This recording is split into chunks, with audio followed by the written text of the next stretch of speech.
Hi, I'm Jay Cott, and welcome back to my channel. And a quick thanks to those who reached out and connected after my first episode. I get every indication that there are creatives out there that are looking to embrace a more diverse vision of what they have to offer the marketplace. Now, in terms of the challenge this involves, I'm reminded of an observation that Einstein made. He stated that great spirits have always encountered violent opposition from mediocre minds. What can I say? The man cuts right to the chase. So here's a modern-day mentor you might want to do a little homework on to learn how to keep that mediocrity factor at bay.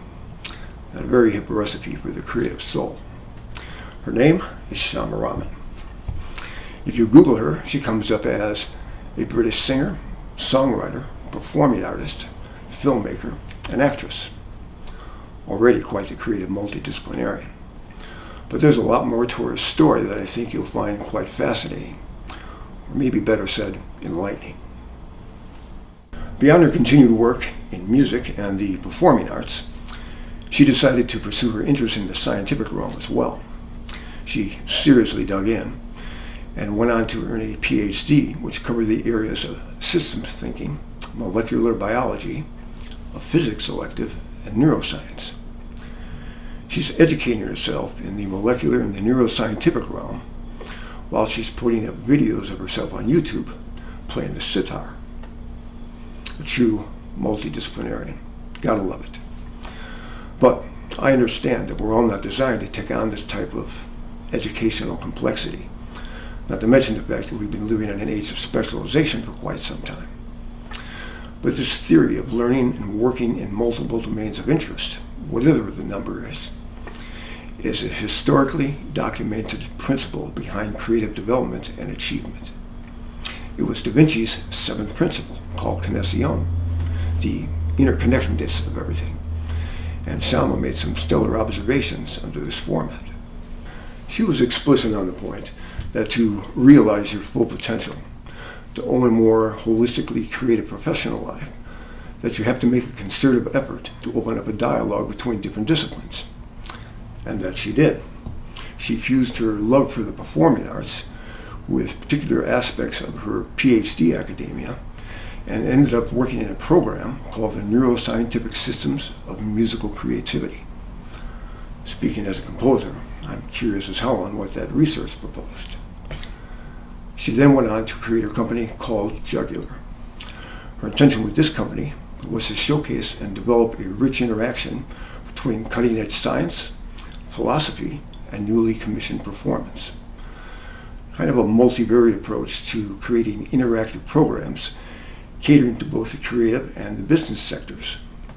An extremely unique take on developing a vocation by any standards. And yet, more insights were on the way.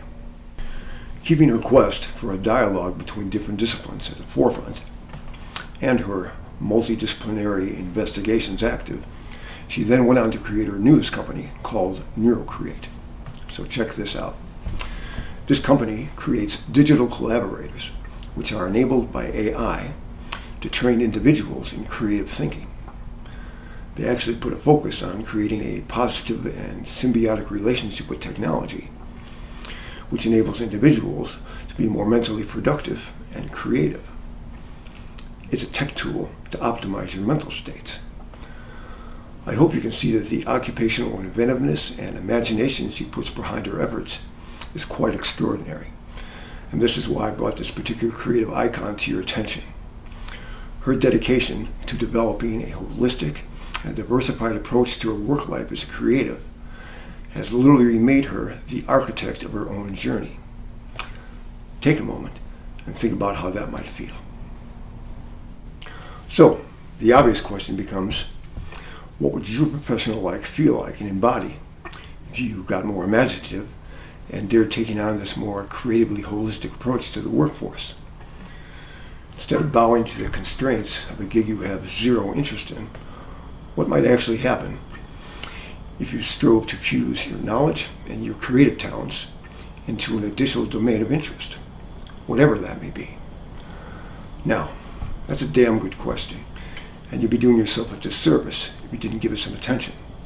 But I also understand that for many, this may look like an easier said than done scenario.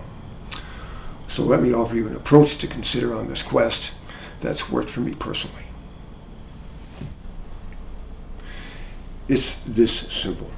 Make necessity an opportunity. Seriously take on that mindset. Strive to abandon all the quick fix and side hustle rhetoric and start thinking more opportunistically.